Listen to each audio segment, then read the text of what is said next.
Only believe. இல்ல சொல்லுங்க, என்ன சொல்றாரு? வெறுமனே விசுவாசிக்க மட்டும் செய்.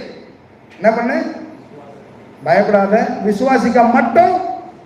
ஒன்லி பிலீவ், விசுவாசிக்க மட்டும் செய். அல்லேலூயா சொல்லுங்க. இப்போ நம்ம வாழ்க்கையில ஒரு அற்புதம் நடக்கணும், அதுக்கு அறிகுறியே இல்லை, அதுக்குரிய சுவடே இல்லை, அதுக்குரிய ஒரு விஷயமும் இல்லை. இப்ப நீங்க இந்த அற்புதம் நடக்கணும் ஆண்டவரே, வந்து பேசுறவங்க நெகட்டிவா பேசுறான், கேட்கிற வார்த்தைலாம் நெகட்டிவா வருது, டாக்டர்ஸ் அப்படித்தான் பேசுறான், கேட்கறதுல எல்லாம் உள்ளதா இருக்குது. கர்த்தர் சொல்றாரு, அவன் வார்த்தை உனக்குள்ள போவேனா, பயப்படாத, விசுவாசிக்க மட்டும் செய். எதை மட்டும் செய்? அல்லேலூயா சொல்லுங்க. அதை மட்டும் பண்ணு.